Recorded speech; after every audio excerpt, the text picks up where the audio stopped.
से है आरती। भागवत भगवान की है आरती, आरती पापियों को पाप से है तारती।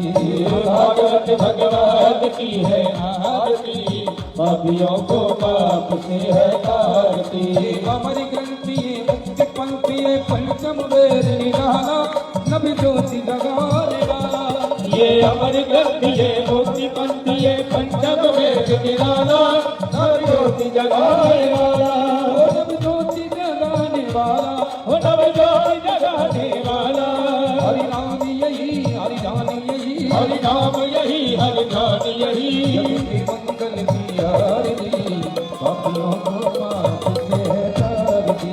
भागवत भगवान की है आरती, पापियों को पाप से है तारती। शांति गीत पावन पुनीत पापों को मिटाने वाला, हरि दर्श कराने वाला। ये शांति गीत पावन पुनीत पापों को मिटाने वाला, हरि दर्श कराने वाला।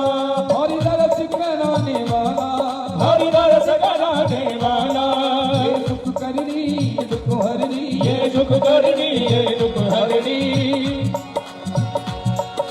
मधुसूदन की आरती, पापियों को पाप से है तारती। भागवत भगवान की है आरती, पापियों को पाप से है तारती। मधुर बोल भगवंत बोल सन्मार्ग बताने वाला, बिगड़ी को बनाने वाला। यह मधुर बोल जगवंत बोल सन्मार्ग बताने वाला, बिगड़ी को बनाने वाला।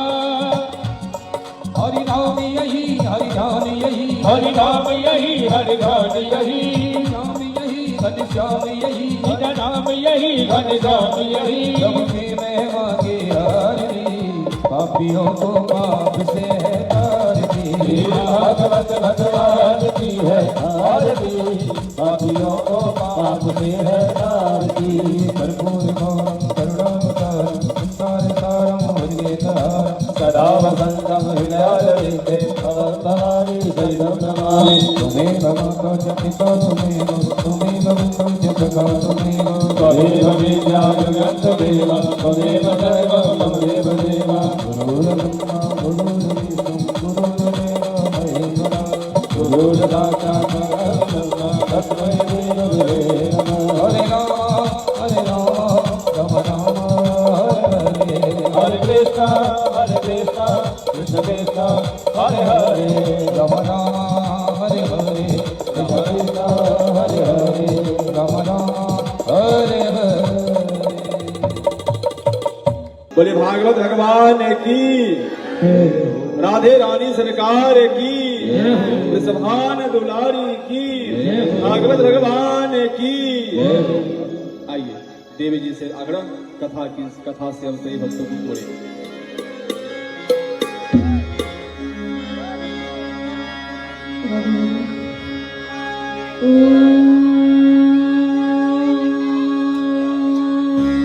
स्वस्ति श्री गणेशाय नमः।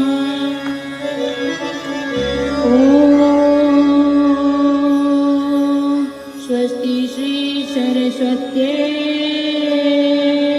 नमः। स्वस्ति श्री गुरुचरण कमलेभ्यो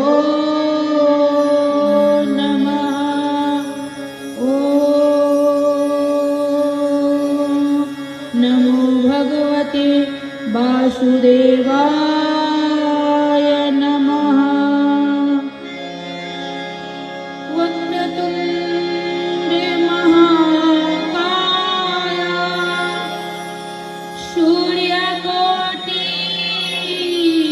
समप्रभा, निर्विघ्नं कुरु मे देव। सर्वकाले सुसर्वदा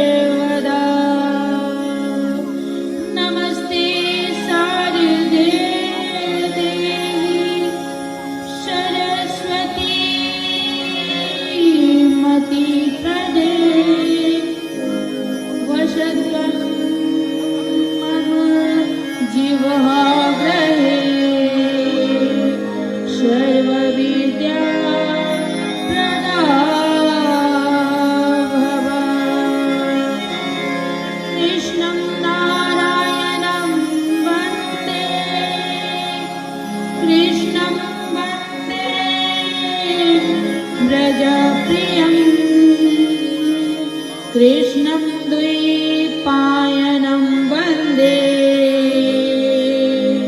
कृष्णं वन्दे वृथासुतं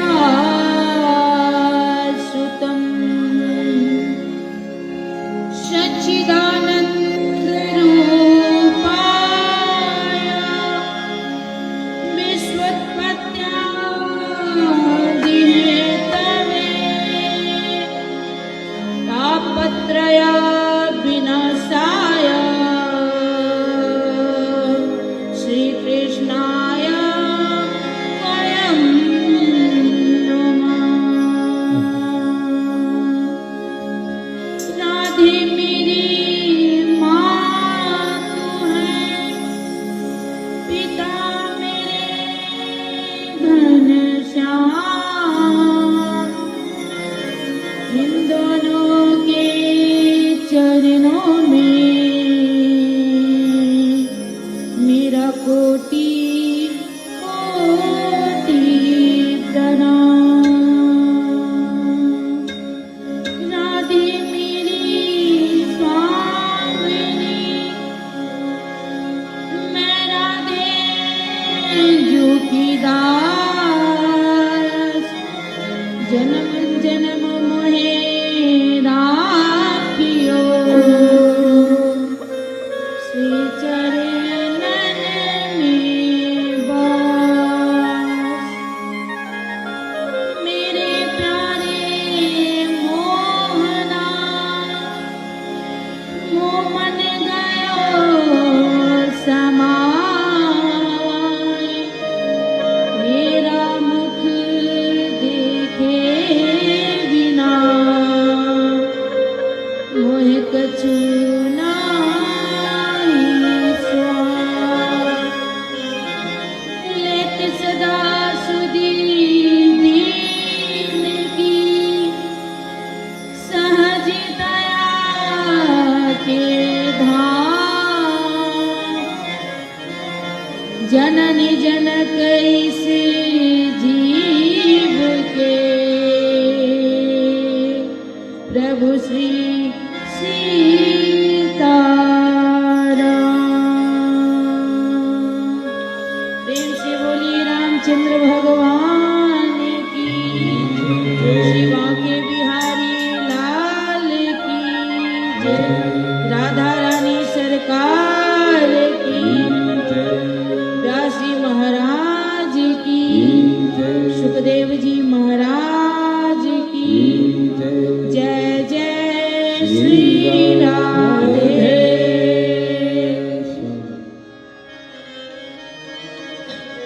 आइए अपने मन वाणी को पवित्र करने के लिए, शुद्ध करने के लिए हमारे साथ भगवान का संकीर्तन करते हैं।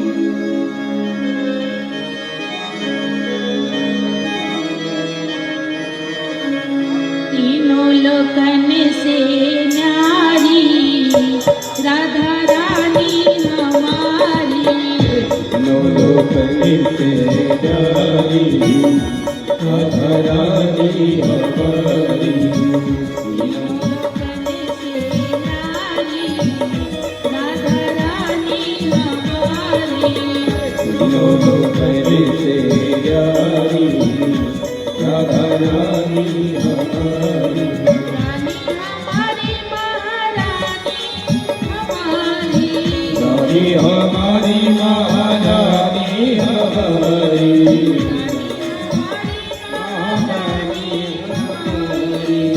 रानी हमारी राधारानी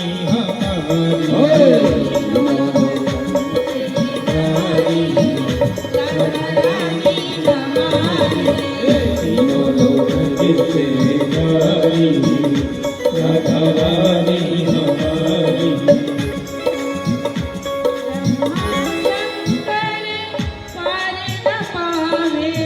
ब्रह्मा शंकर पार न पावे,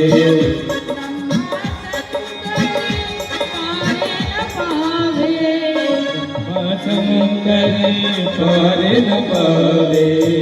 ऋषि मुनि सब ध्यान लगावे, मुनि सब ध्यान लगावे। लगावे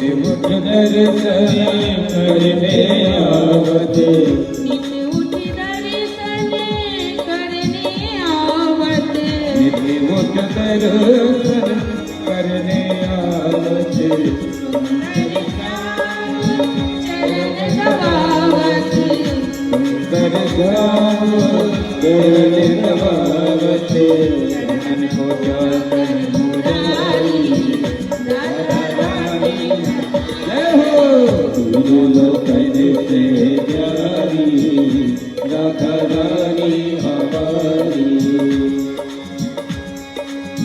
रानी हमारी महारानी हमारी रानी हमारी महारानी हमारी रानी हमारी रानी हमारी महारानी हमारी तीनों लोकन से प्यारी हरि बोल रानी हमारी तीनों लोकन से प्यारी राधा रानी हमारी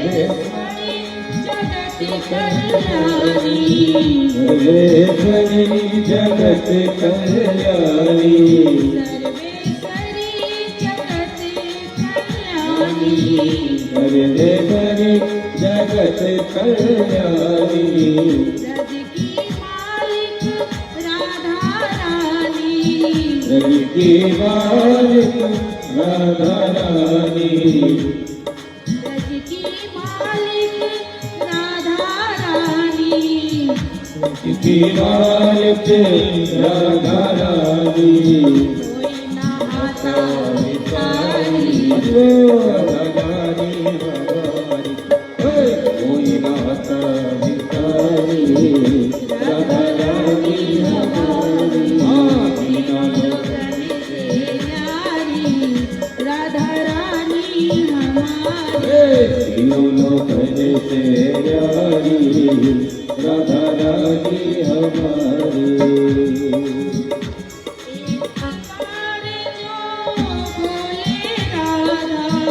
एक बार जो बोले राधा एक बार जो बोले राधा एक बार जो बोले राधा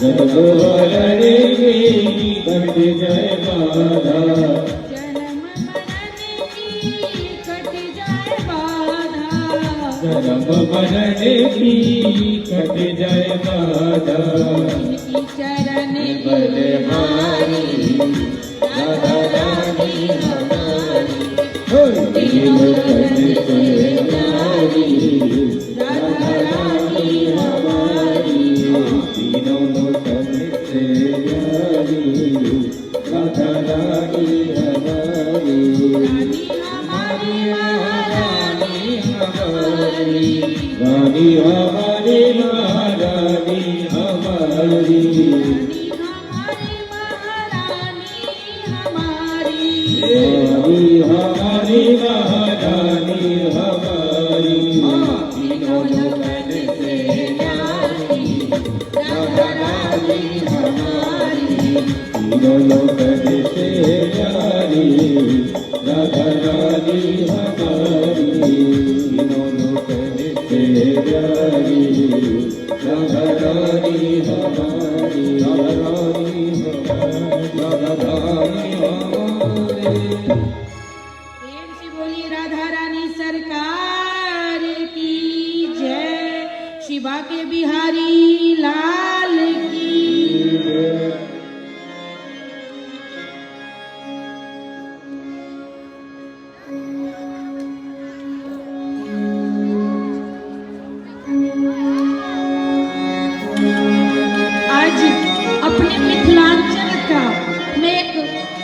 भजन गाना चाहती हूँ और जे मिथिला के छी हुनका सब ला एक छोटा सा भजन गाबि रहल छी। के सब छी मिथिला से कनी हाथ खड़ा करू। अच्छा संख्या कम छै।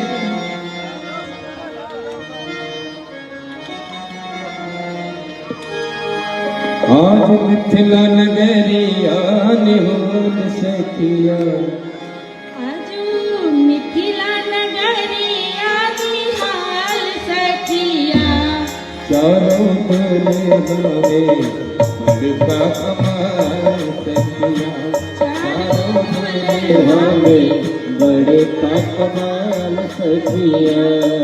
आज मिथिला नगरिया निहाल सखिया, आज मिथिला नगरिया निहाल सखिया, चारों दुल्हे बड़का कमाल सखिया, चारों दुल्हा बड़का कमाल सखिया।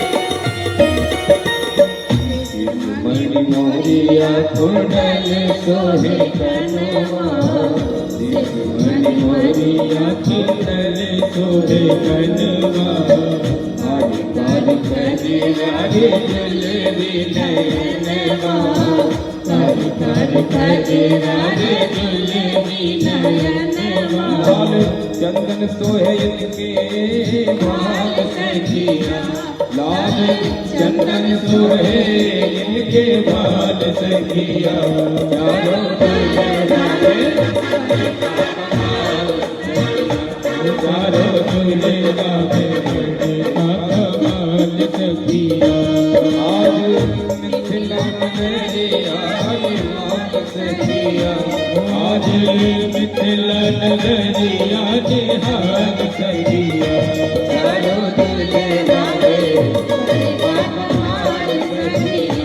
चारों दुल्हे बड़का कमाल सखिया।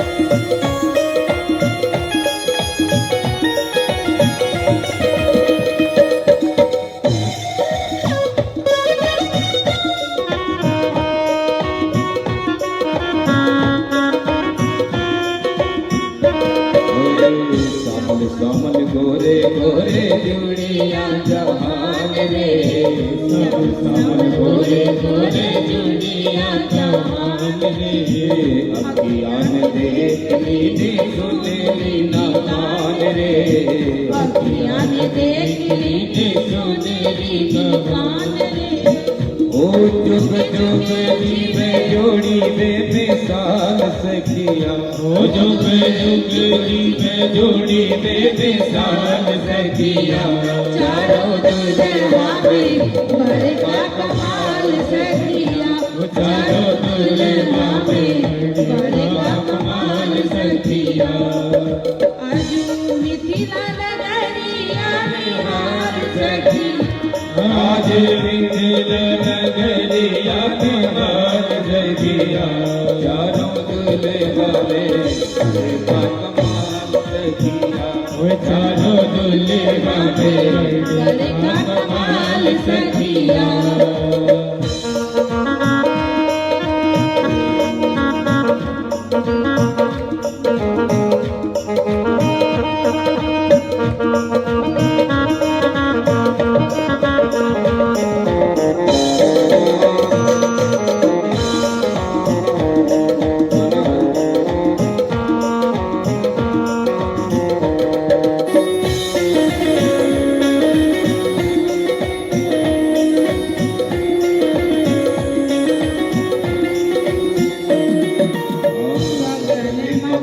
आज मगन धरतिया गगन मगन आज मगन धरतिया देखी देखी दुल्हा के सावरी सूरतिया देख देख दुल्हा की सावरी सूरतिया बालू कृत नर नारी सब बेहाल सखिया बालू कृत नर नारी सब बेहाल सखिया चलो दुल्हा बड़े का कमाल सखिया चलो दुल्हा का कमाल सखिया आज मिथिला नगरी हाल हाल सखिया आज मिथिला नगरी आज हाल सखिया चलो दुल्हा बड़े का कमाल सखिया चलो दुल्हा बड़े का कमाल सखिया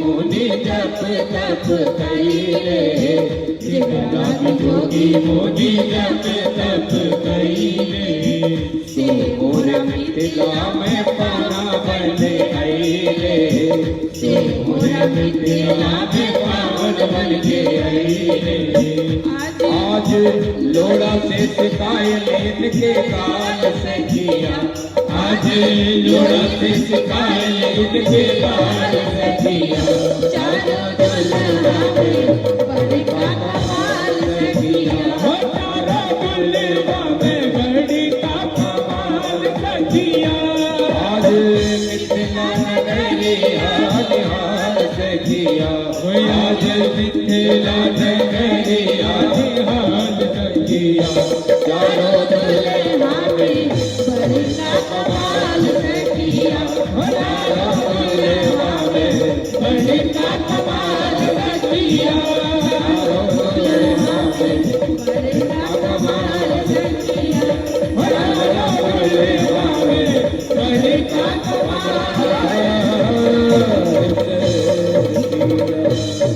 प्रेम से बोलिए सियावर रामचंद्र की बोलो दूल्हा सरकार की मिथिला नगरिया की जय हो मिथिलानिया की जय हो।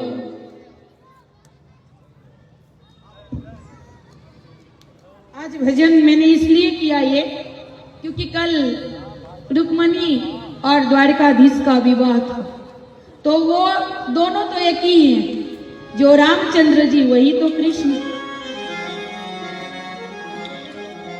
कल द्वारका में विवाह उत्सव अच्छी से मनाया गया।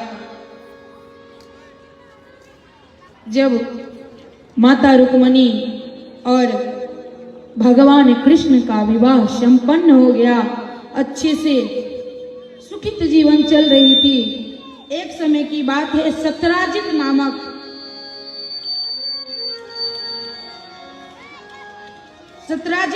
एक राजा था। सत्राजित ने क्या किया, जो सूर्य का तप किया, सूर्य का तप करके और सूर्य भगवान प्रसन्न हुए तो उन्हें सत्राजित को उन्होंने अपने समान तेज देने वाला एक मणि दिया। वो मणि प्रत्येक दिन 8 वर्ष सोना देता था। एक दिन वो मणि पहन के द्वारिका नगरी में गया सत्राजित। भगवान कृष्ण कहते हैं कि सत्राजित ये तो तेरे कोई काम का नहीं है, किसी राज्य में दे दो ताकि अच्छा रहेगा उनके लिए। तो सत्राजित कहता है नहीं, हम आपको नहीं देंगे। नहीं दिया उन्होंने। जब उन्होंने नहीं दिया, भगवान कृष्ण ने हट भी नहीं किया। एक दिन की बात है, सत्राजित का भाई था प्रसेन। सत्राजित ने अपने भाई को वो मणि दे दिया। उसका भाई वो गले में पहन के शिकार खेलने गया। शिकार खेलने गया, सिंह उसे मार दिया, शेर उसे खा गया मार के, और वो मणि उसकी गुफा में चली गई। सत्राजित को संदेह हुआ मन में कि द्वारकाधीश ने हमसे मांगा था और हमने जो नहीं दिया ना, इसके लिए उन्होंने मेरे भाई को मार दिया और वो मणि ले लिया। ये सत्राजित ने लांछन लगाया भगवान। पता है लांछन क्यों लगाया?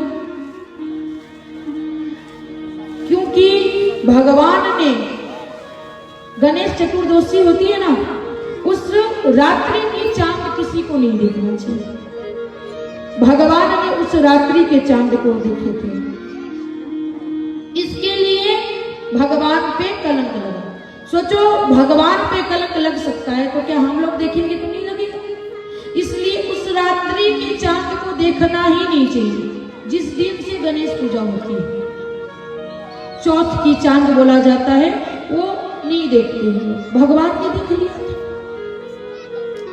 कई बार मैयाएं कहते हैं हमारे मिथिलांचल में कि फल लेके हम देख सकते हैं। नहीं, हम फल लेके प्रणाम कर सकते हैं लेकिन देख नहीं सकते, क्योंकि उस दिन के चांद जो भी देखेगा उसे जिंदगी में एक बार ना एक बार कलंकित होना ही पड़ेगा। दोस्त, झूठा आरोप लगेगा उस पर। भगवान ने वही देखा था, सत्राजित ने लगा दिया लांछन। जैसे ही लांछन लगाया तो भगवान सोचे कि द्वारका से निकल गए, कहे कि नहीं, जब तक हम वो मणि ढूंढ कर नहीं लाएंगे तब तक हम द्वारका नहीं आएंगे। चले गए ढूंढे कि प्रसेन गया कहाँ।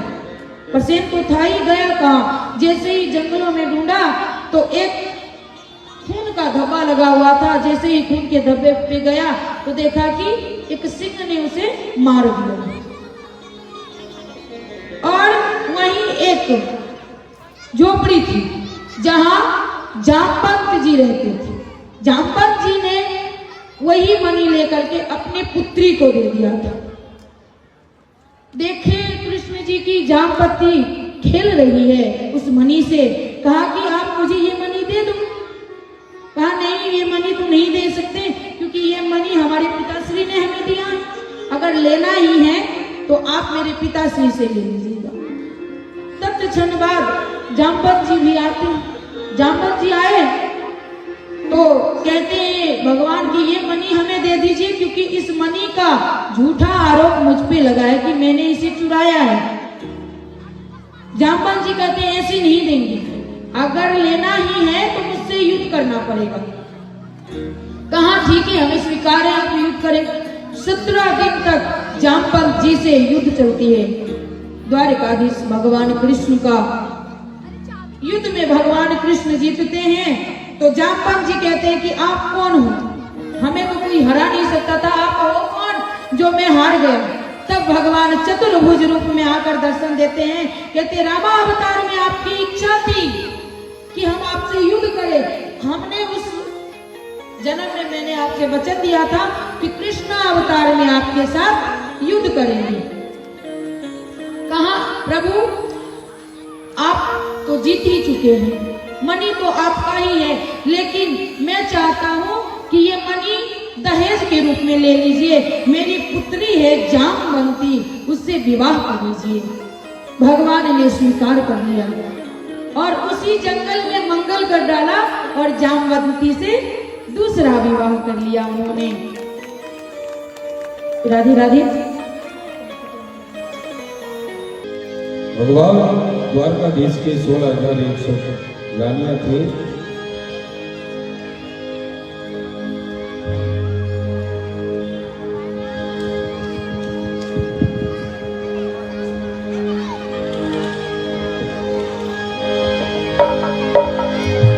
तभी वो प्रसन्न थे भगवान की शोभा देखिए। है सबसे सोहानी रमण बिहारी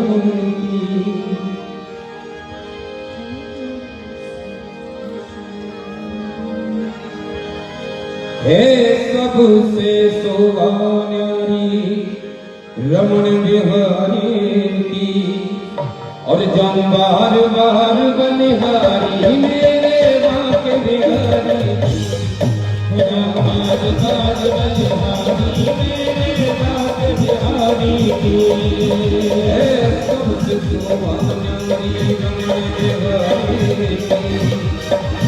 है सबसे सोहानी तेरे रमण बिहारी की जम बार बार बनिहारी मेरे बाके बिहारी की जम बार बार बनिहारी मेरे बाके बिहारी की रसिया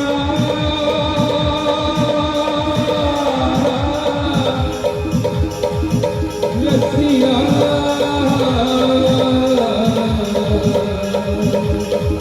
जब बार बार बनिहारी मेरे बाकी बिहारी जब बार बार बनिहारी मेरे बाकी बिहारी की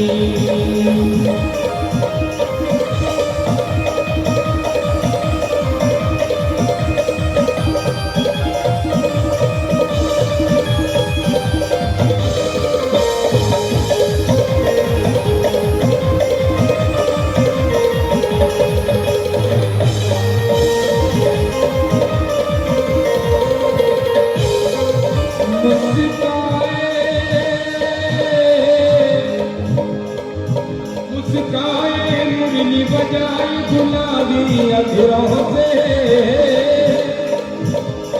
तीर जलाए नसीरी नजरों से तीर जलाए नसीरी नजरों से तीर जलाए नसीरी नजरों से मुस्काए मुरली बजाई गुलाबी अधरों से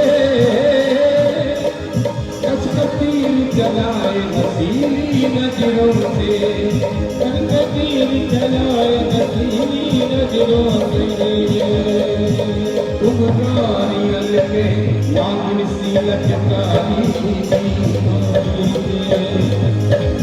तुम नारियल के नागिन सी लचकारी जो मार मार बलिहारी मेरे रमण बिहारी जब बार बार बनिहारी मेरे रमण बिहारी की ओ रसिया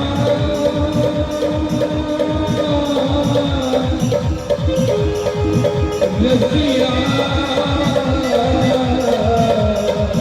जब बार बार बनिहारी मेरे रमण बिहारी की जब बार बार बनिहारी मेरे रमण बिहारी की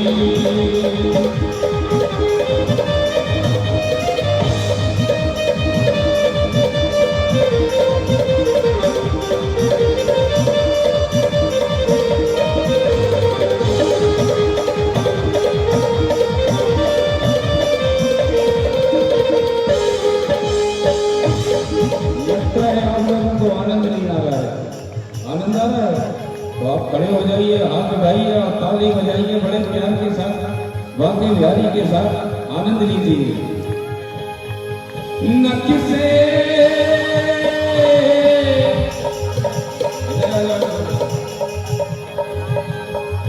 न किसे सिख तक श्रृंगार जलाऊं दे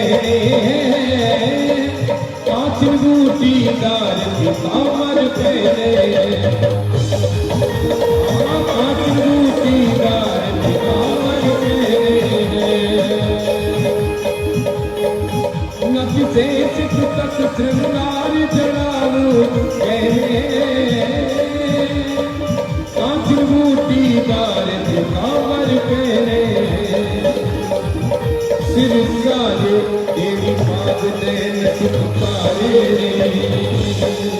सिर सारे तेरी बात नैन सुखारे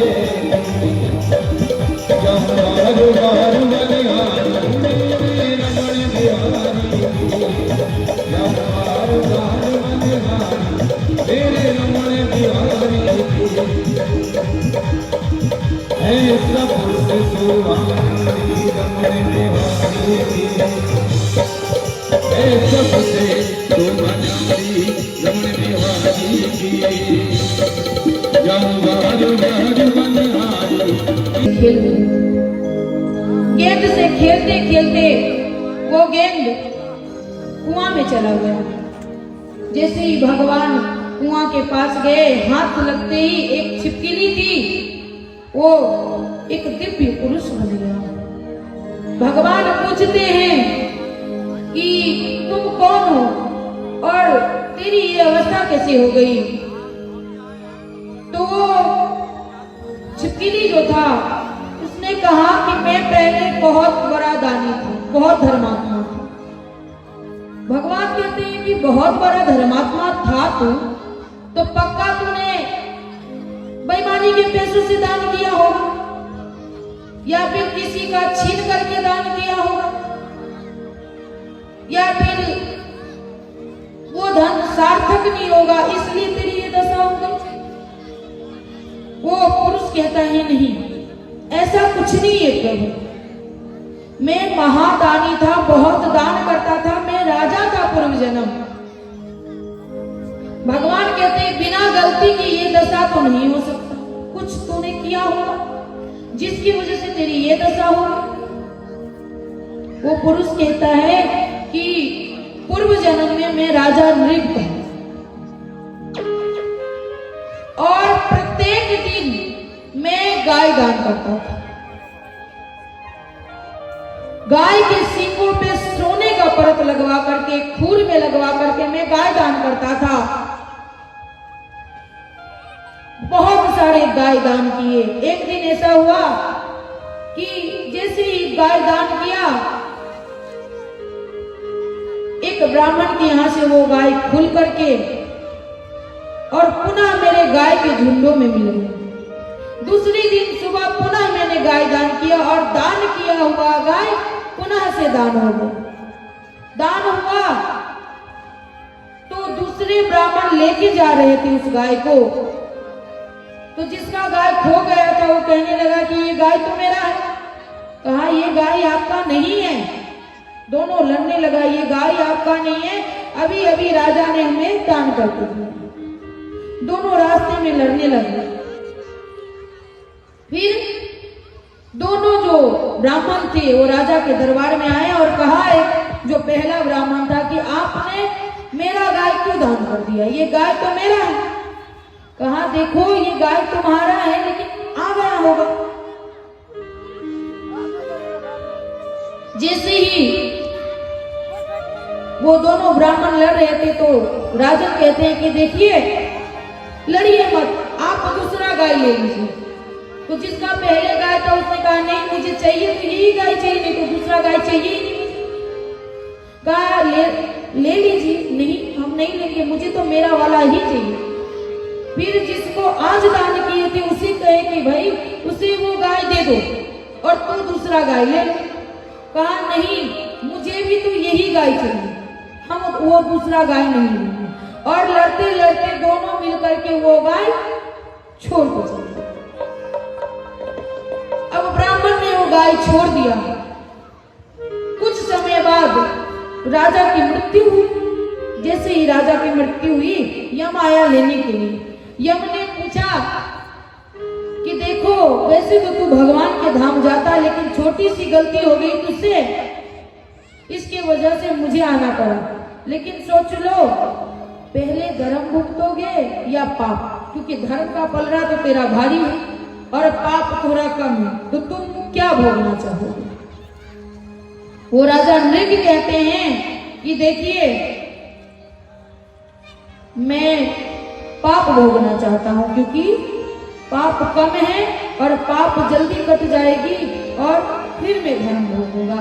और जैसे ही अब वो भगवान को कह रहे हैं कि जैसे ही मैंने ये मांगा और मैं इस कुएं में आकर के गिर गया छिपकली बन के, और आज आपके स्पर्श से मेरा उद्धार हो गया।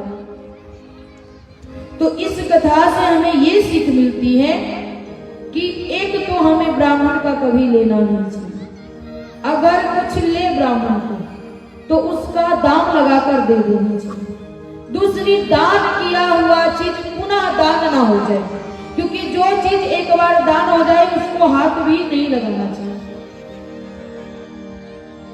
इसलिए इस कथा से यही सीख मिलती है, लेकिन आज के लोग इसे नहीं करते। आज तो ब्राह्मणों, आज तो लोग चाहते हैं कि ब्राह्मण का धन कैसे ले, पूजा करवा करके समय पे दक्षिणा तक नहीं देते हैं, सोचते तक नहीं है कि वो ब्राह्मण की पत्नी जो होगी, वो बच्चे होंगे, वो कैसे घर चलाएंगे। पूजा करवा लिया, बिना दक्षिणा को विदा कर दी। पंडित जी अभी नहीं है हमारे पास, जब आएगा तब हम आपको देंगे। उसके पास तो ना तो खेत है ना कोई कंपनी है जिससे वो अपना भरण पोषण करेगा। वो आपके यहाँ पूजा करवाता है, पाठ करता है, उससे उसका घर चलता है। अगर आप रख ही लोगे तो उसका घर कैसे चलेगा? और उसका आत्मा दुखी होता है इससे। वो कहता कुछ नहीं है पर कष्ट होता है। इसलिए तुरंत दक्षिणा दे देना चाहिए और ब्राह्मण का चीज भूल कर भी नहीं लेना चाहिए। इस कथा से हमें यही सीख मिलती है। आगे की कथा में है कि पांडवों ने सोचा कि मैं यज्ञ करूंगा।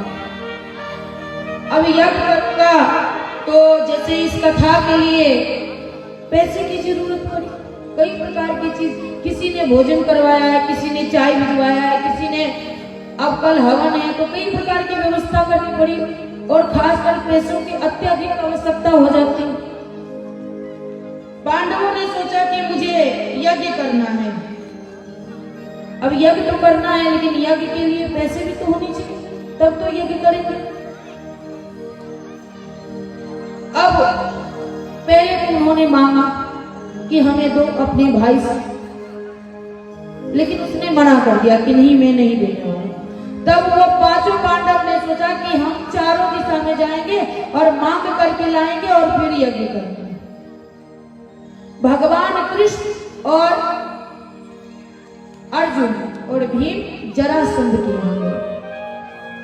जरासंध के यहाँ जाते हैं।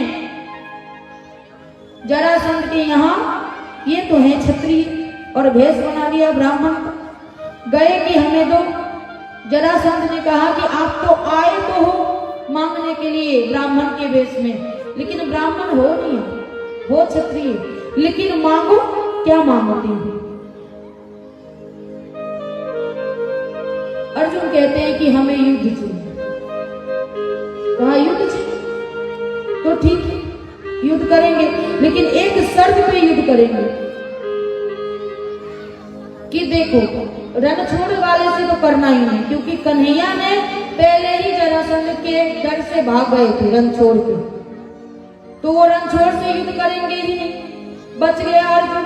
अर्जुन धनुषधारी है और मैं धनुष चलाता नहीं, तो बराबर वाले से युद्ध करना चाहिए। तो भीम भी मल्ल युद्ध कर सकता है और हम भी कर सकते हैं, इसलिए हम मल्ल युद्ध करेंगे और हम अपने समान वाले से युद्ध करेंगे।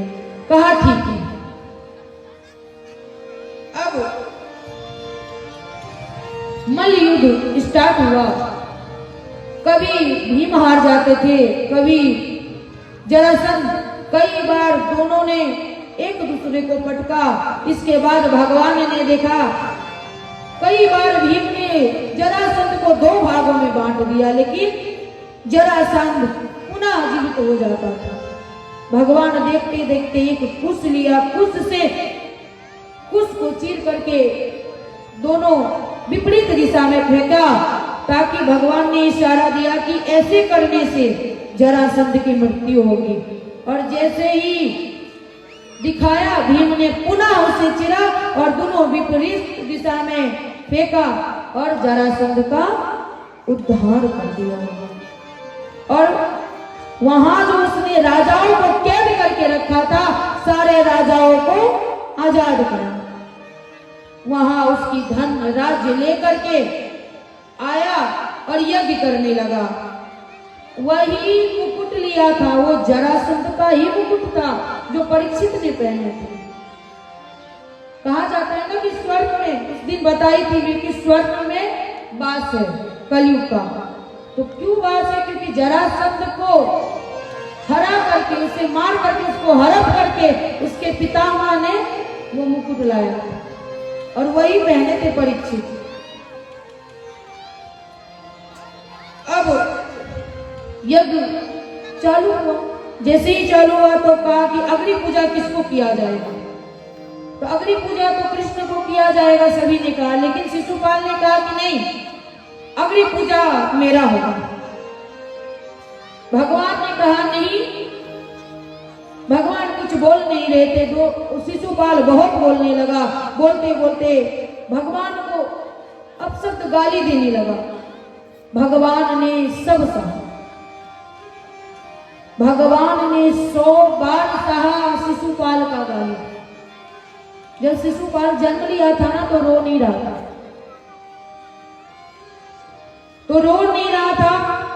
तो आकाशवाणी हुई कि जिसके गोद में रोएगा उसके ही हाथ से इसकी मृत्यु हो जाएगी।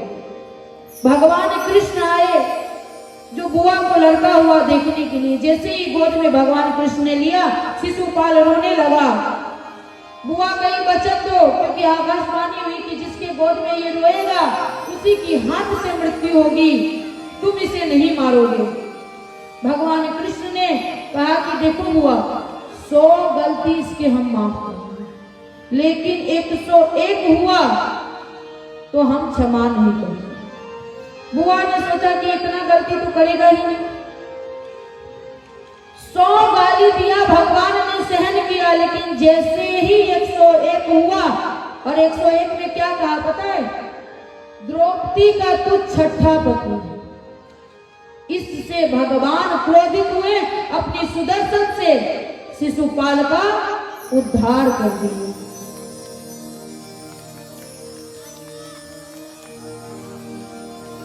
अब जैसे उसका उद्धार हो गया, राजस्व युद्ध,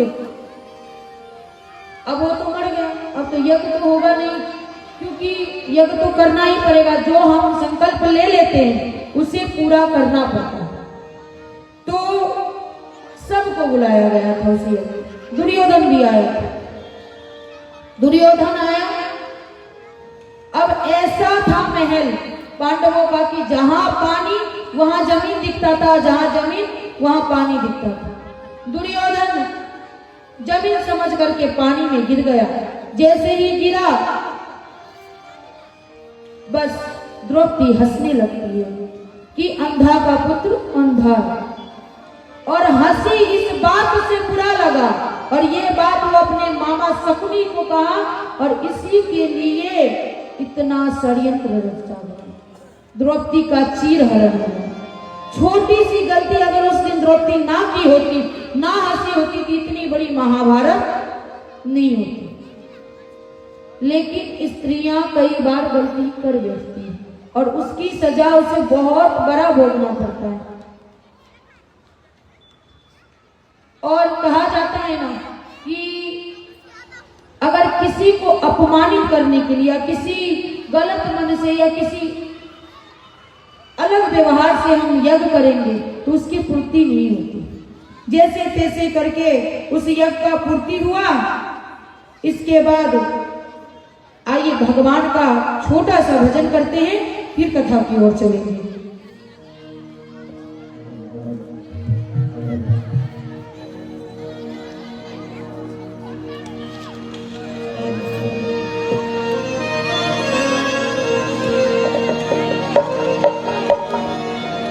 आइए सभी लोग आए। और सबके संकट दूर करेगी, सबके संकट दूर करेगी, वो बरसाने वाली बजाओ। अरे बजाओ ना, अरे बजाओ राधा नाम की ताली, बजाओ राधा नाम की, बजाओ राधा नाम की ताली, बजाओ राधा नाम की ताली। सबके संकट दूर करेगी, सबके संकट दूर करेगी। ओ बरसाने वाली बजाओ, अरे बजाओ बजाओ ना, बजाओ राधा नाम की तारी, बजाओ राधा नाम की तारी, बजाओ राधा नाम की तारी।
खुशियाँ भर देती, पग चीज सिंपल कर देती, पग चीज सिंपल कर देती, जीवन में खुशियाँ भर देती, जीवन में खुशियाँ भर देती।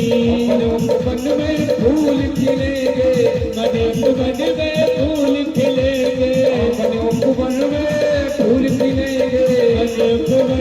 फूल खिलेंगे। के डाली डाली बजाओ। एक बार सभी लोग हाथ उठा करते अरे बजाओ, राधे राधे राधे राधे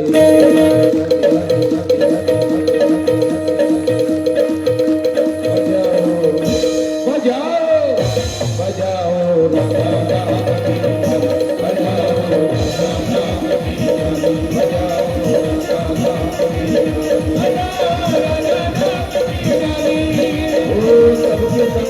दूर करेगी, सबके मन जरूर करेगी। बजाने वाले बजाओ बजाओ बजाओ ना बजाओ राधा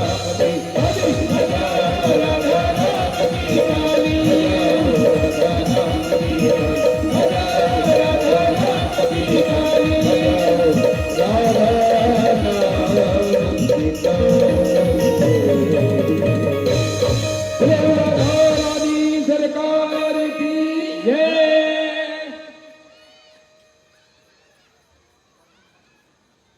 कृष्णस्य यसीत सखा कश्चित् ब्राह्मणो ब्रह्मविकम् विरक्त्र इंद्रियो द्वेषो प्रशांत आत्मा जितेन्द्रिय शांतात्मा जितेन्द्रिय।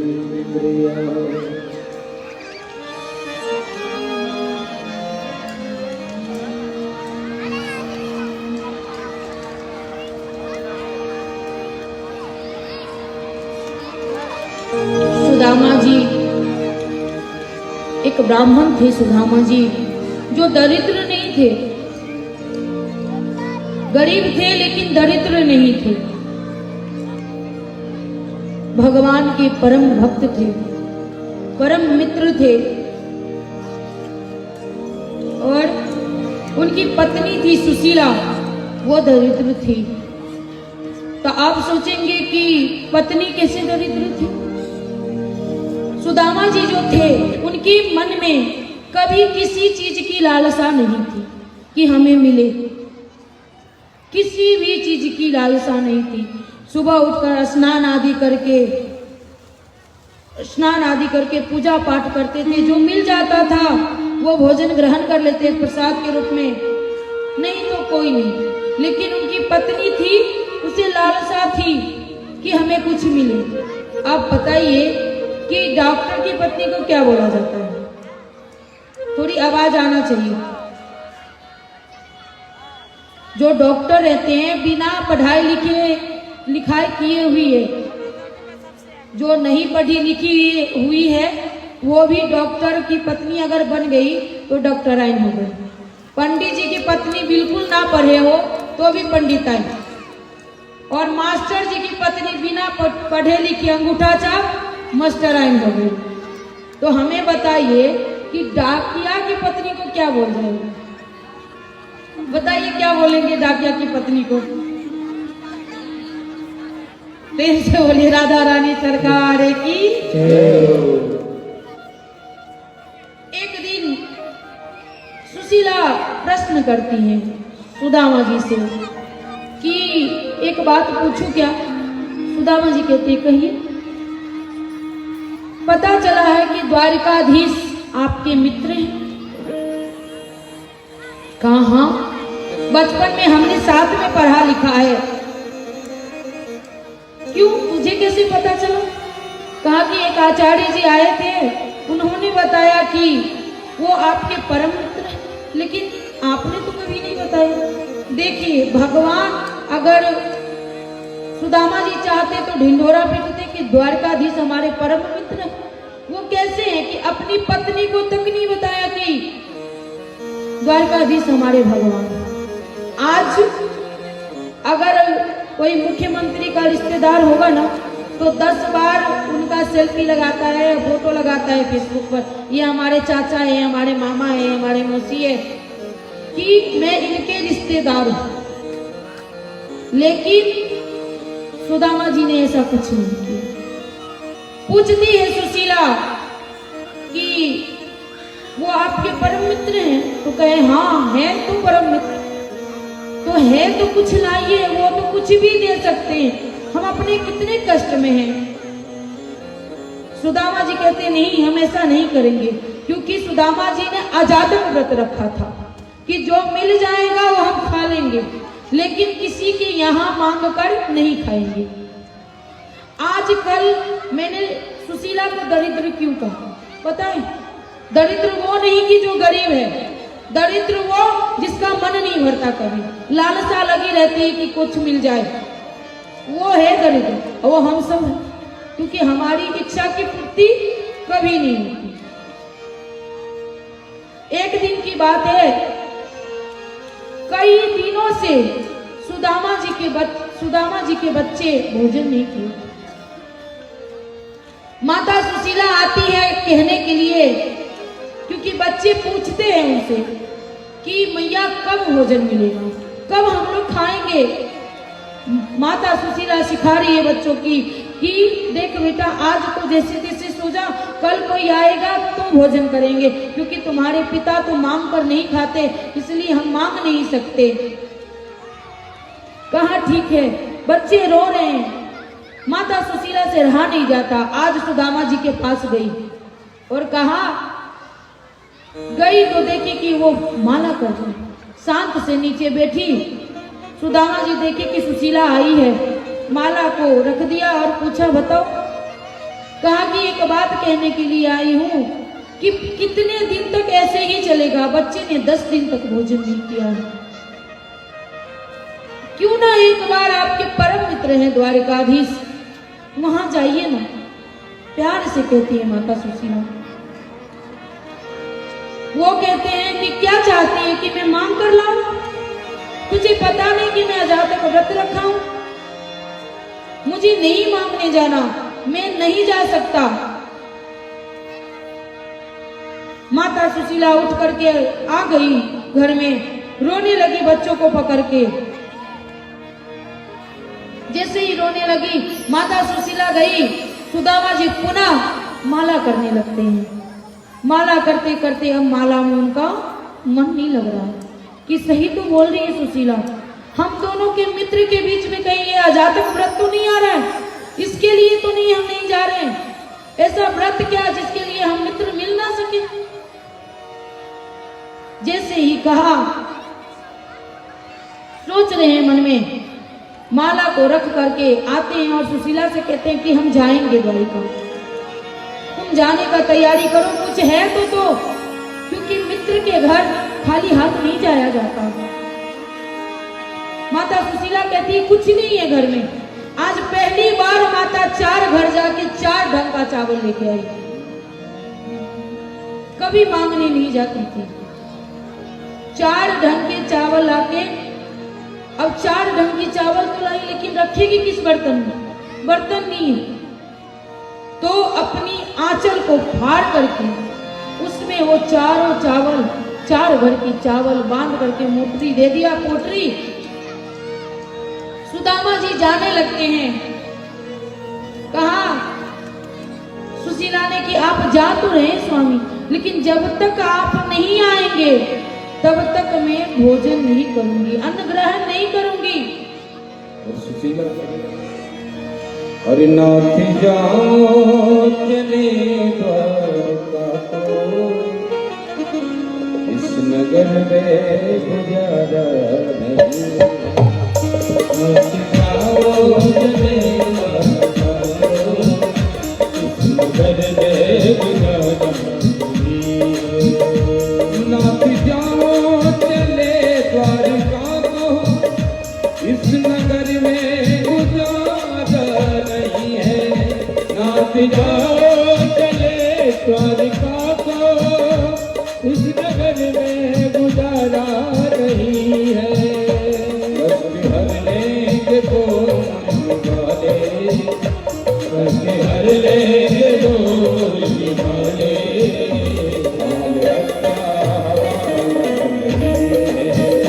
हाल अच्छा हमारा नहीं है लौट जाओ चले द्वारका को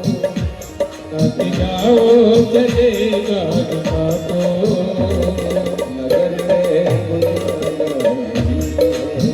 हो इस नगर में गुजारा नहीं है।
माता सुशीला ने उन्हें भेजा और जैसे ही वो द्वार से निकले माता सुशीला अपने इष्ट के पास आकर रोने लगती है कि हे प्रभु आप मेरे सुहाग का रक्षा करना, क्योंकि इस उम्र नहीं है, ये उम्र नहीं है उनकी जाने की। तो भी वो जा रहे हैं और वहीं बैठकर रोने लगती है। सुदामा जी से चला तक नहीं जा रहा है, इतनी उम्र हो गई है। जैसे तैसे करके धीरे धीरे चल रहे हैं। बहुत कष्ट हो रहा है उन्हें जाने में। नंगे पैर हैं, पादुका नहीं है पग में, चुभ रही हैं। जैसे तैसे करके वो नदी के तट पर पहुंचे। नदी के तट पर पहुंचे, बैठ गए, क्योंकि हमारे पास तो कुछ है नहीं, तो कैसे मैं इस नाव वाले को दूंगा और नाव वाले इस नदी को पार कराएगा। चुपचाप बैठ जाते हैं कि जब नदी की पानी थोड़ा कम होगा तो हम पार करके चले जाएंगे। नाव वाले ने देखा कि बैठ गए ब्राह्मण देवता। बोले ब्राह्मण देवता जाना नहीं क्या उस पार? तो जाना तो है, पर मेरे पास पैसे नहीं है, मेरे पास कुछ नहीं है, मैं नहीं दे सकता। कहा कोई बात नहीं ब्राह्मण देवता, सभी लोग जा रहे हैं, साथ में आप भी चलिए। बैठते हैं नाव में, जाने लगते हैं तो नाव वाला पूछता है कि कहाँ जा रहे हैं आप? कहते हैं कि तुम्हें पता है वो द्वारकाधीश कृष्ण उनके यहाँ जा रहे हैं। वो जो है ना वो हमारे परम मित्र हैं। जैसे ही कहा कि परम मित्र हैं, मजाक उड़ाने लगते हैं वो कि क्या बात है ब्राह्मण देवता, मैं ही मिला हूं क्या ठगने के लिए? वो द्वारकाधीश और आपका परम मित्र, थोड़ा शक्ल तो देखिए, ना पैर में पादुका है, ना पगड़ी है, ना कपड़े है, और बोल रहे हैं कि द्वारकाधीश आपका परम मित्र है। ये बात सुनते ही सुदामा जी की आंखों से अश्रु की धार बहने लगती है। वो रोने लगते हैं, कुछ नहीं कहते। नदी पार किया, कई दिनों से उन्होंने भोजन नहीं किया था और बिना भोजन किए हुए वो चल रहे हैं आज कई दिनों से। कई बार वो गिर गए, लेकिन उठ जाते थे, चलते थे थोड़ा दूर, गिर जाते थे, उठ जाते थे, ऐसे करके कई बार वो गिरे। पूछते थे कि कितना दूर है यहाँ से द्वारका।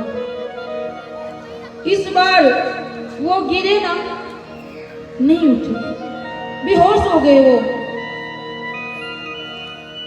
भगवान कृष्ण ने देखा, अरे सुदामा तो बेहोश हो गया, कैसे आएगा वो? उस समय वो अपने वाहन को भेजे कि जाओ और उसे बताना कुछ भेजा, कहा कि बताना कुछ मत, क्योंकि वो सुदामा ऐसा है ना, वो तुम्हारा उपकार नहीं लेगा, वो नहीं मानेगा, इसलिए तू चुपके से उठा करके तू द्वारिका ले आना, उसे पता नहीं चलनी चाहिए। ऐसा ही किया गरुड़। जब द्वारिका लाए, सुदामा ने आंख खोला तो पूछी ये कौन सा नगरी है, हम कहाँ आ गए? सभी ने कहा द्वारिका है ये। तो यही है क्या द्वारिका? यही हमारे मित्र रहते हैं कृष्ण। सभी हंसने लगते हैं कि क्या कौन सी बात कर रहा है ये, इसका अपनी चेहरा नहीं देखता क्या? ये बोल रहा है कि द्वारकाधीश इसका मित्र है। इस बात से बहुत कष्ट हो रही है। जा रहे हैं वो महल की ओर। महल की ओर गए तो द्वारपाल से पूछा कि क्या यही है द्वारकाधीश का महल? कहाँ है? तो हमें मिलना है द्वारकाधीश से। कहा नहीं जा सकते आप, क्योंकि नहीं मिलते आपसे, नहीं मिलेंगे द्वारकाधीश आपसे। बार बार हट करने पे उसमें से एक द्वारपाल जा करके भगवान कृष्ण को बताते हैं, शीश पकड़ा जगत पे प्रभु जन को आए बसोए रामा। प्रभु जन को आए बसोए रामा। धोती पट्टी तिलकी दुपट्टी पाए उठाए लिखने सारा। धोती पट्टी तिलकी दुपट्टी पाए उठाए द्वार खड़ा बुद्धि बनेक।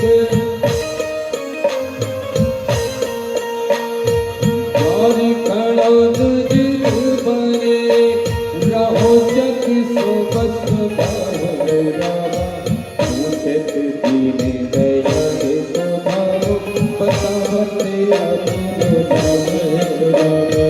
पूछत दीने दया दे तो धारो बतावते आधुनो राम। बतावते आधुनो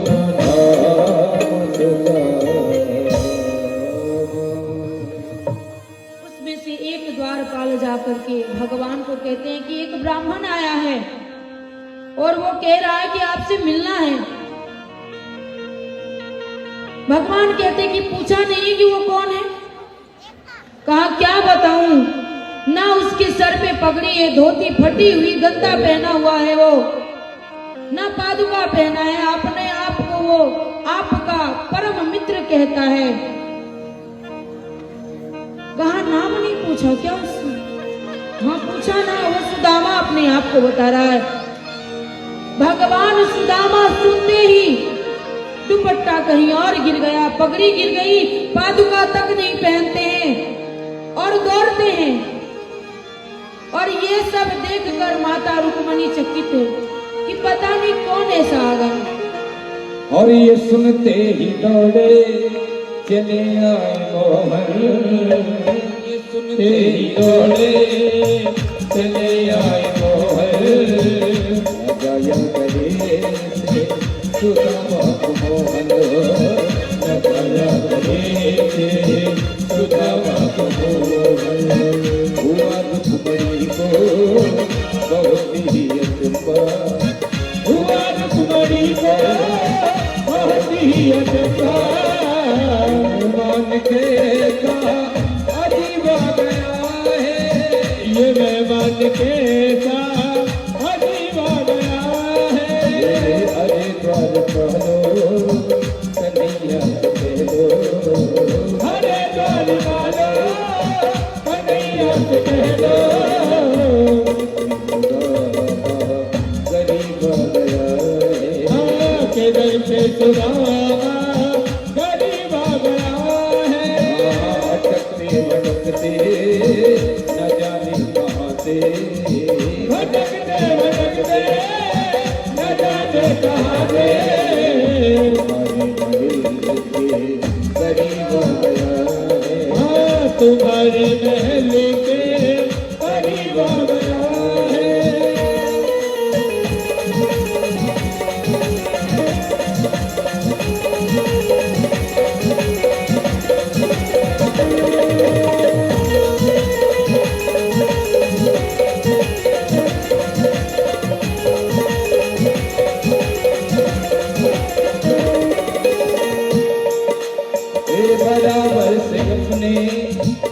सुदामा जाए बराबर से अपने सुदामा दिखाए आंसुओं से श्याम ने बुलाए चरण आंसुओं से श्याम ने बुलाए हो बराबर से अपने सुदामा जाए बराबर से अपने सुदामा जाए आंसुओं से श्याम ने बुलाए हो बराबर से अपने सुदामा जाए चरण आंसुओं से श्याम ने बुलाए हो चरण आंसुओं से श्याम ने बुलाए न घबराओ प्यारे जरा तुम सुदामा न घबराओ प्यारे जरा तुम सुदामा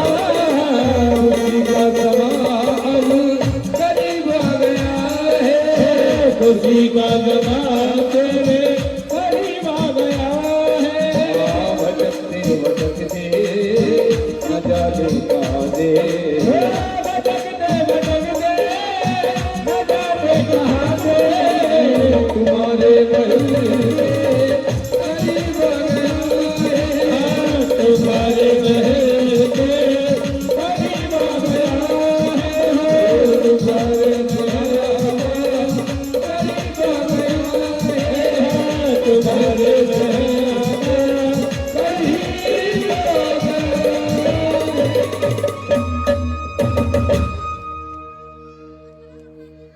भगवान दौड़ते हुए आते हैं और सुदामा को गले से लगाते हैं और दोनों बहुत रो रहे हैं। अपने महल में ला करके सुदामा को कहते हैं कि सिंहासन पर बैठो। सुदामा कहते नहीं, मुझे नहीं बैठना। कहते नहीं, ये स्थान तुम्हारा ही है।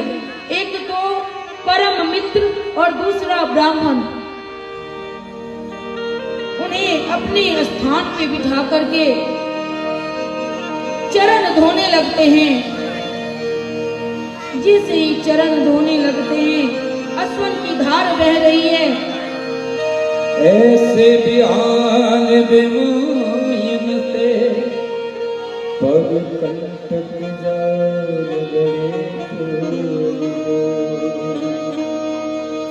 आए माँ दुख पायो सखा तुम आए तेरा कि तेरे देख सुदामा की दिल दशा करुणा करके करुणा तेरो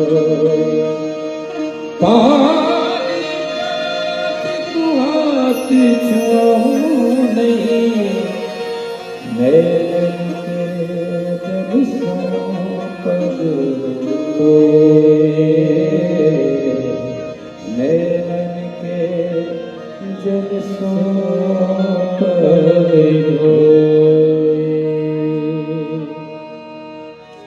भगवान कृष्ण इतने रो रहे हैं जिसे लग रहा है अपने आंसुओं से उनका चरण धो रहे हैं। तो देखा उन्होंने कि कई जगहों से खून निकल रही है। कई जगह कांटे चुभे हुए हैं। धीरे धीरे उस कांटे को निकाल रहे हैं। जितनी कष्ट सुदामा जी को नहीं हो रहा है, उससे ज्यादा कृष्ण को हो रहा है। बहुत रो रहे हैं देख देख करके। सारे कांटे धीरे धीरे निकाल रहे हो। निकाल करके कपड़े से पूछा और रो रहे उन्हें देख करके।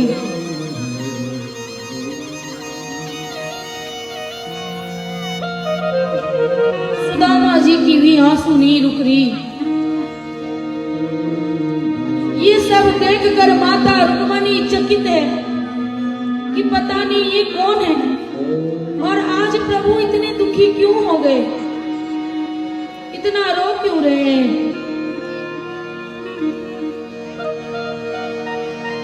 भगवान बाद में पूछते हैं कि बताओ सुदामा कहाँ थे, अभी तक इतने दिन में क्यों नहीं आए, भाभी कैसी है, बच्चे कैसे हैं।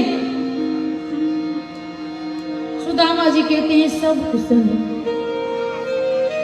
कुछ नहीं कह रहे। फिर उन्होंने पूछा कि भाभी ने कुछ दिया है क्या, कहा नहीं कुछ नहीं दिया है भाभी ने, तो पोटरी को छिपा रहे हैं, दिखा नहीं रहे।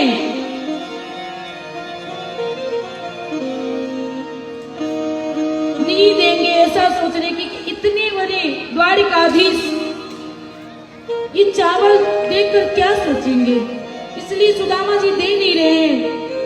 कन्हैया ने उनसे चपेट करके ले लिया, ले करके खोल करके वो चावल, अश्वन की धारे बह रही, लेकिन वो चावल एक बार मुख में रखे तो पूरा पृथ्वी लोक दे दिया, दूसरी बार में पूरा स्वर्ग। जैसे ही तीसरी मुट्ठी ली, माता रुक्मणी ने हाथ पकड़ लिया कि स्वामी अपना निवास भी दे देंगे क्या।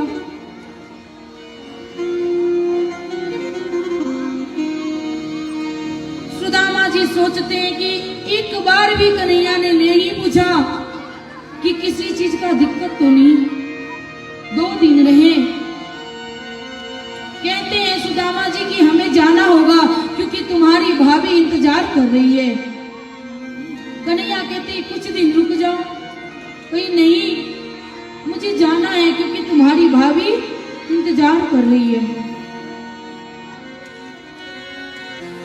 कहा ठीक है तेरी इच्छा है जाने की, तू जा। आ रहे हैं सुदामा जी, मन ही मन सोच रहे पता नहीं कैसा मित्र है, एक बार भी नहीं पूछा कि किसी चीज की कमी तो नहीं, कोई कष्ट में तो नहीं है। एक बार भी कितना बदल गया है कन्हैया, एक बार भी नहीं पूछा। सोचते सोचते अपने नगर आए तो देखा उन्होंने कि जिस जगह उनकी झोपड़ी थी वहां महल, कहा आप गए 2-3 दिन के लिए तो देखो किसी राजा ने ये जगह भी ले ली और यहाँ अपना कब्जा कर लिया। पता नहीं सुशीला अपने बच्चों के साथ कहाँ होगी। मंदिर देख डरे, यह तो हती मेरी टूटी झुपड़िया, पंचान महल खड़े, कंचन महल खड़े, सुदामा मंदिर देख डरे, सुदामा मंदिर देख डरे, या तो मेरा तुलसी को गिरता, जहाँ तो मेरा तुलसी को गिरला, बड़े बड़े रूप खड़े, बड़े बड़े वृक्ष खड़े, सुदामा मंदिर देख डरे,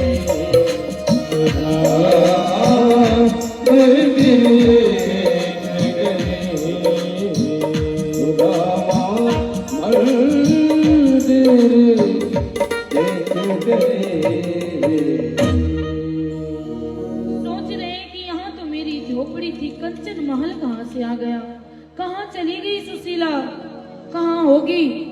जिससे ही गए दरवाजे पे सुशीला आरती की थाल लेके खड़ी हुई थी। उन्होंने कहा कि किसी ने आपने मेरी सुशीला को देखा क्या? जो सुशीला थी वो सुशीला नहीं, 16 श्रृंगार करके सुशीला अति सुंदरी बनी हुई थी, पहचान नहीं पाए सुदामा जी।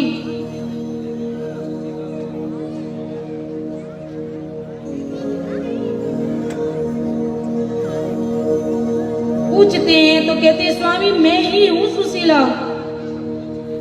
तो ऐसे ये सब कैसे हो गया? कहा आप गए ना तभी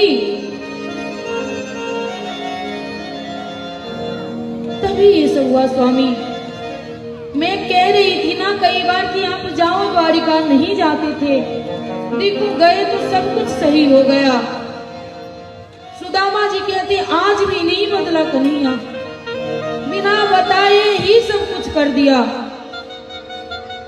अगर भगवान को कुछ देना रहता है ना तो बोल कर नहीं देते। भगवान कहते हैं कि हमें सब पता है कि उसे क्या चीज की कमी है। हम बार बार बताएंगे प्रभु को कि प्रभु मुझे ये दो, तो नहीं समझेंगे। जैसे माता पिता को भान पड़ जाता है कि हमारे बच्चे को किस चीज की जरूरत है, उसी प्रकार हमारे पिता कौन है? कृष्ण है, राधा रानी माता है। उन्हें पता चल जाता है कि हमारे बच्चे को क्या चाहिए, वो बिना बताए ही सब कुछ दे देती है। पता है माता लक्ष्मी कहती है कि घर में अगर चाहते हो कि लक्ष्मी की वास हो, हम लोग क्या है? माता लक्ष्मी के स्वरूप हैं। हमें अगर कहीं जाना रहता है तो हम मेकअप करते हैं, नहीं जाना रहता तो नहीं करते, बाल खोल के रखते हैं, पता नहीं तेल वेल भी नहीं डालते, भूत जैसे बने रहते हैं। माता लक्ष्मी कहती कि मेरी स्वरूप हो, तुम जितना श्रृंगार करोगी, जितना सजोगी, जितना मेरे स्वरूप को सजाओगी, उतना हम खुश होते हैं। यही बात माता सुशीला से उन्होंने कहा कि पायल की घुंघरू बांध के चलना। क्यों? क्योंकि घुंघरू जो बजती है इसलिए नहीं बजती कि किसी को रिझाना है, इसलिए कि नकारात्मक ऊर्जा उससे हट जाती है, घर में लक्ष्मी की बात होती है। तो आजकल की माँ तो पायल भी छोड़ दिया, लमसम कुछ ही पहनती, और जो पहनती है वो बिना नुपुर का पहनती कि आवाज ना हो, लेकिन नहीं, आवाज वाली होगी चीज। और कहती हैं कि जितना पवित्रता अपने घर में रखोगे उतना हम खुश होते हैं।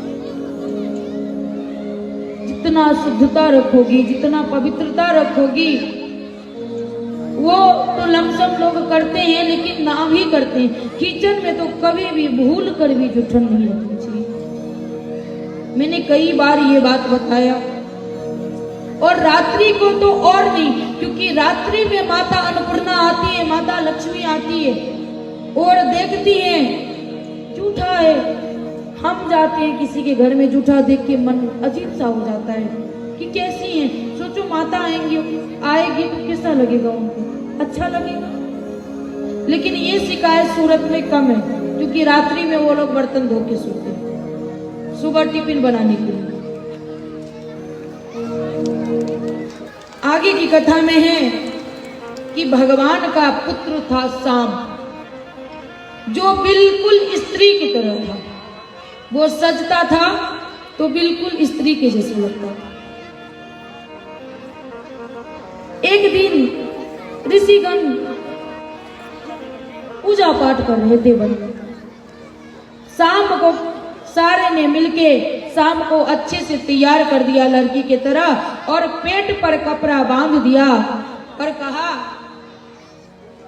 जाकर के उस ऋषिवर को कि ऋषिवर, आप कहते हैं ना कि बहुत ज्ञानी है, अंतर्यामी है, तो ये बताइए ना कि इसके पेट में क्या है। उस समय वो पूजा कर रहे थे। क्रोध आया और कहा ऋषिवर ने कि जो भी है इसके पेट में वो पूरा यदुवंशी का नाश कर देगा। जैसे ही ये बात श्राप दिए, सारे बच्चे घबरा गए। आकर के खोला तो वो कपड़ा नहीं, अब मुसल बन चुका था, एक पत्थर का रूप ले लिया था वो। सभी सोचने लगता है कि पता नहीं इसका क्या करूं। और फिर वो लोग क्या करते कि उस मुसल को घिसने लगते हैं कि घिस करके पाउडर बना देंगे और पाउडर बना के फेंक देंगे, कुछ नहीं होगा। अगर कोई गलती हमसे हो जाए तो पहली बात हमें अपने माता पिता से, गार्जियन से छिपानी नहीं चाहिए, क्योंकि जितना हम छिपाते हैं वो बात उतनी ही बढ़ जाती है। सारे बच्चे ने उस मुसल को घिसना चालू कर दिया और घिसते घिसते पाउडर बना करके समुद्र में फेंक दिया। जैसे ही समुद्र में फेंक दिया, घिसते घिसते सारी घिस गई, लेकिन छोटी सी टुकड़ी बच गई जो नहीं घिसा। देखते होंगे कई बार अदरक घिसते हैं तो जो बारीक होती है छोटी सी टुकड़ी रह जाती है, नहीं घिसाती है, वो रह गई। वो बच्चों ने क्या किया, वो छोटा सा टुकड़ा भी समुद्र में फेंक दिया। जैसे ही समुद्र में फेंका, उस छोटे सी टुकड़े को एक मछली ने निगल लिया। जैसे ही मछली निगला और वो जो घिस के पाउडर फेंका था, वो पाउडर एरका नामक घास बन के समतल पे आ चुका था, समुद्र के तट पर आ गया। और वो जो छोटी सी टुकड़ी मछली ने निगल लिया था, एक दिन क्या हुआ, मछुआरे ने उसे पकड़ करके बाजार में बेचा। एक बहेलिया आया और उस मछली को खरीद लिया, घर पे ले गया। उसकी पत्नी बना रही थी तो देखा कि उसके पेट में एक टुकड़ा पड़ा हुआ है पत्थर की। कहा कि देखिए ना जी ये क्या है। कहा ला तेरे काम के नहीं, ये मेरे काम के हैं। उस बहेलिया ने उस पत्थर को घिस घिस करके बाण के नोक पर लगा लिया। यहाँ समतल पे जो एरका नामक घास बन गया था, एक दिन जितने यदुवंशी थे, जितने बच्चे थे, सबने अतिशय मदिरा पान किया। उसके मन में एहम आ चुका था कि मैं भगवान कृष्ण के वंशज हूं। ये सब देखकर बलराम जी ने अपने आप को समुद्र में समाहित कर लिया। कहा कि नहीं, अब हमसे देखा नहीं जाएगा। मदिरा पान करने की वजह से सारे बच्चे अपनी शुद्धि बुद्धि खो चुका था। एक एक करके एरका नामक जो घास था उसे नोच नोच कर एक दूसरे पे फेंकने लगा।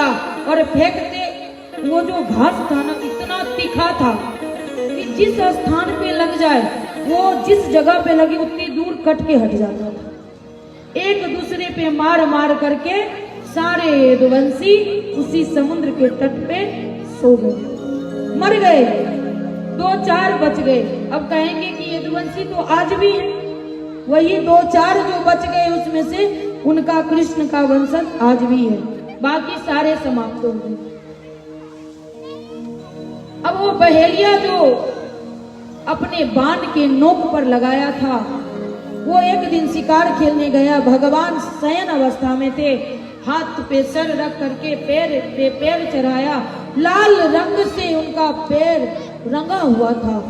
भगवान का पग तो लाल होता है। उसने जंगलों से देखा, झाड़ के बीच से देखा तो उसे लगा कि कोई हिरण का आंख है। बाण चलाया और वो आ करके ठाकुर जी को लग गया। जैसे ही ठाकुर जी को लगा, ठाकुर जी आह भरते हैं।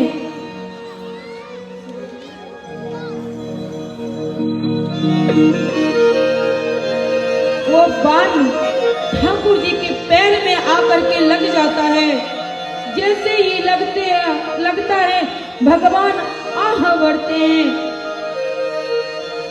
वो बहेलिया दौड़ कर आता है कि प्रभु हमें क्षमा कर दीजिए, हमसे गलती हो गया। हमें लगा कि कोई हिरण है, उसकी आंखें हैं, इसलिए मैंने बाण चलाया। ये तो आपको लग गया, हमें क्षमा कर दीजिए। अब वो क्षमा मांगने लगता है। भगवान कहते हैं कि तेरी कोई गलती नहीं। पूर्व जन्म में मैंने तुझे रामा अवतार में छिप कर मारा था, इसलिए तूने इस जन्म हमें छिपकर मारा है। अर्जुन को बुलाते हैं, अर्जुन को कहते हैं कि द्वारिका नगरी अब समुद्र में समाहित हो जाएगा, इसलिए जितनी स्त्री हैं, जितने बच्चे हैं, उसे द्वारिका से ले आओ और अपना राज्य लेके चला जाना, और मैं जा रहा हूं। और भगवान ये बात कह करके अर्जुन को परधाम जाने लगे। भगवान की शरीर से दो ज्योत निकली, एक ज्योत बैकुंठ चला गया और एक ज्योत भागवत जी में समाहित हो गया।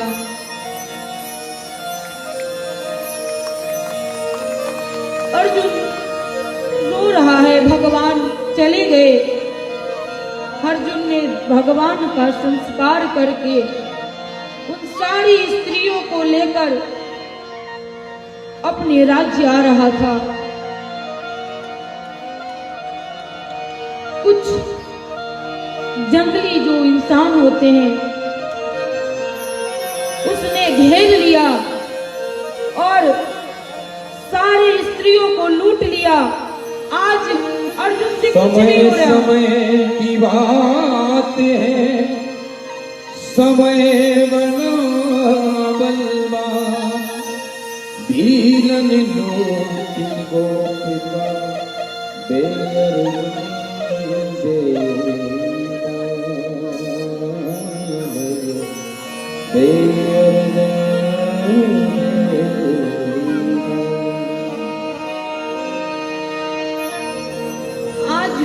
अर्जुन सोच रहा है कि मेरे से आज बाण क्यों नहीं चल रही, इस बाण की शक्ति कहाँ चली गई।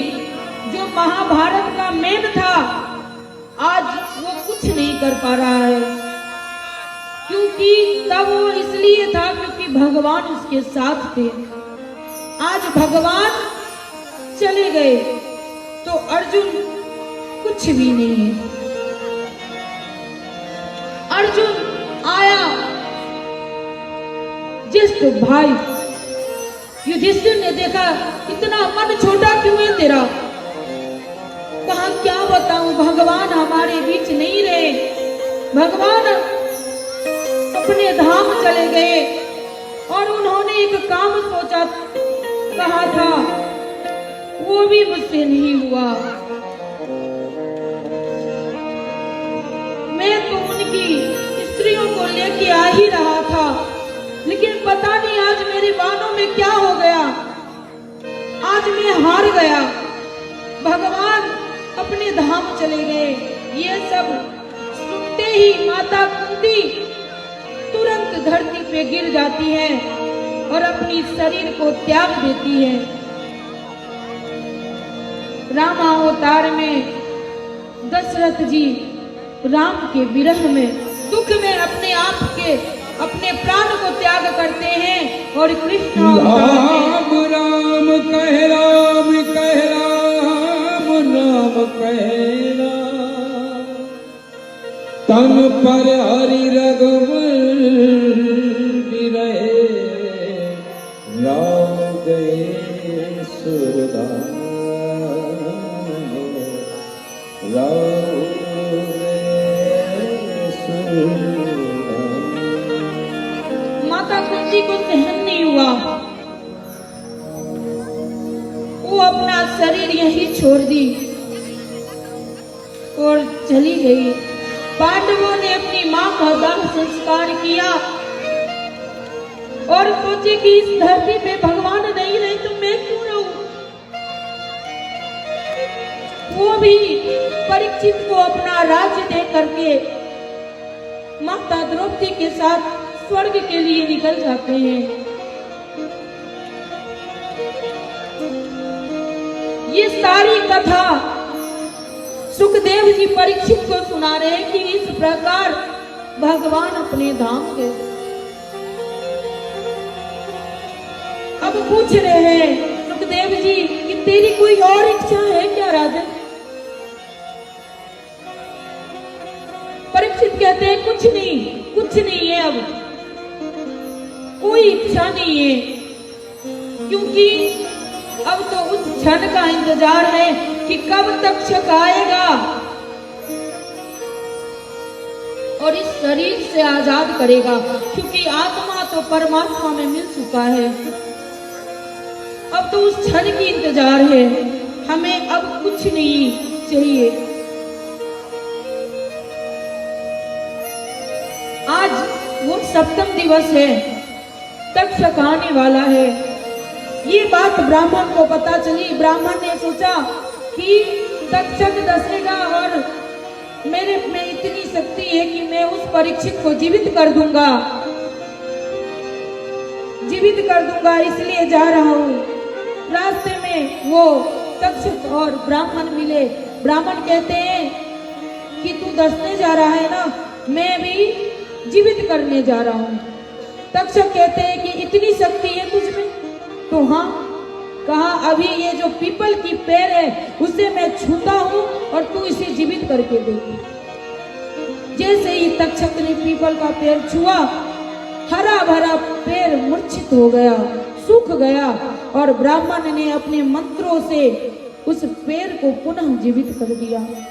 तक्षक सोचते हैं कि अगर ये ब्राह्मण जाएगा तो परीक्षित नहीं मरेगा, और एक ब्राह्मण का निकला हुआ जुबान बातें असत्य कैसे हो जाएगी। इसलिए कहा कि तू ये क्यों करना चाहता है, ताकि ब्राह्मण राजन तुझे धन दे, वो धन मैं तुझे दे रहा हूं, तू वापस चला जा। ब्राह्मण वापस चले जाते हैं। फूल की थाल में छोटा सा जीव बनके तक्षक परीक्षित के पास जाता है और बड़ा रूप धारण करके परीक्षित को डस लेता है। और परीक्षित पहले ही भगवान के धाम बैकुंठ जा चुका था। ये शरीर बची थी, ये शरीर भी आज चली गई। उनका पुत्र था, परीक्षित परम गति को पाता है। उनका परीक्षित का पुत्र था जन्मेजय। जन्मेजय को पता चला कि तक्षक ने ऐसा किया है। उन्होंने सर्प सत्र यज्ञ किया, ब्राह्मणों को बुला करके सर्प सत्र यज्ञ करवाया। यज्ञ चालू हुई तो कई दिन चली। जितने ब्रह्मांड के सांप थे सारे उस यज्ञ कुंड में आकर के भस्म हो रहे थे। तक्षक अभी तक नहीं आया, क्योंकि वो इंद्र के सिंहासन को लपेट कर बैठा था। जन्मेजय कहते हैं कि ब्राह्मण देवता, आपके मंत्र में इतनी शक्ति नहीं कि तक्षक आके इस हवन कुंड में गिरे। ब्राह्मण देवता कहते हैं परीक्षित, ब्राह्मण देवता कहते हैं जन्मेजय, हमारे मंत्र में तो इतनी शक्ति है कि इंद्र का इंद्रासन समेत में इस हवन कुंड में डाल दूं। और वो मंत्र उच्चारण करने लगते हैं। उसी समय आस्तिक मुनि आ जाते हैं और आस्तिक मुनि कहते हैं नहीं, ये मत करिए, तुम्हारे पिता परम गति को पा गया है, तुम ये मत करो। और उस समय तक्षक को बचाया। उस समय तक्षक ने वचन दिया ब्राह्मण देवता को, आस्तिक मुनि को, कि आज के बाद जो आपका नाम लेगा, अगर तो मैं उसका रक्षा करूंगा, अगर नहीं धोखे से मैं छू दूं तो मेरे मस्तक का 1000 टुकड़े में मेरा मस्तक बट जाएगा। इसीलिए जब सांप से सर्प से डर लगे तो 3 बार सिर्फ आस्तिक मुनि आस्तिक मुनि आस्तिक मुनि करना चाहिए। परीक्षित को परम गति मिली और आज जो 7 दिन से सुन रहे होंगे और जिनकी इच्छा जो होगी ठाकुर जी उनका भी पूरा करेंगे। आइए, जितनी स्त्रियां हैं अपनी सर ढक ले, क्योंकि मैं पहले दिन भी प्रथम श्लोक का पाठ करवाया था, आज भागवत जी का अंतिम श्लोक का पाठ करा रही हूँ। और जिन भैया को सिखा नहीं है वो भी अपना सर ढक ले।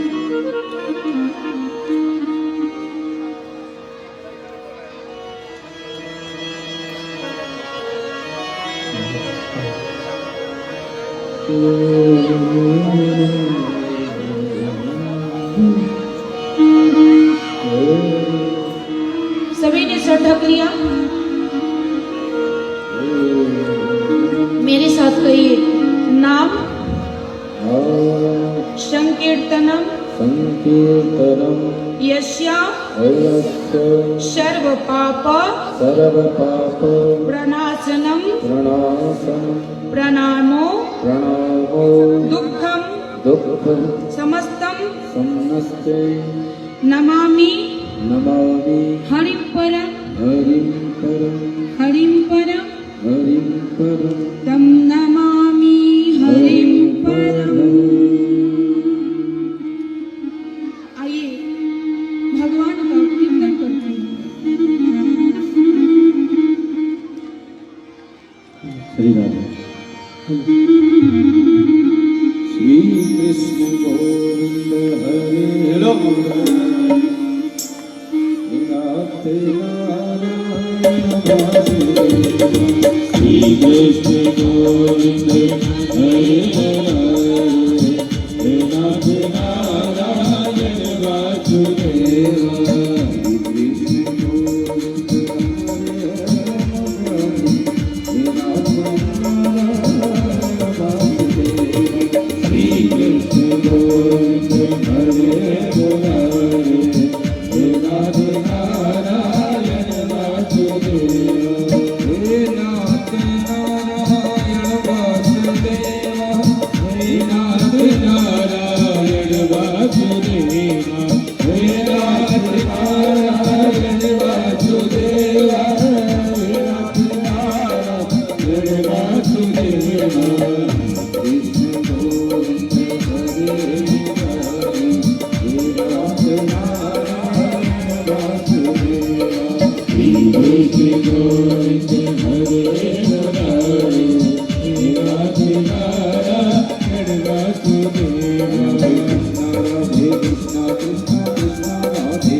जय श्री।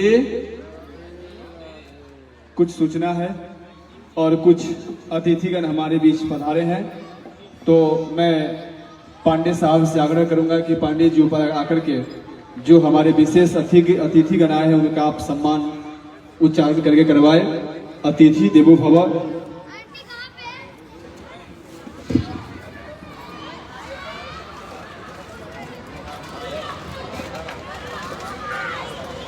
जय। बहुत सुंदर प्रसंग। आज श्रीमद् भागवत कथा ज्ञान महायज्ञ का अंतिम दिवस। इसके लिए जोरदार तालियां होनी चाहिए।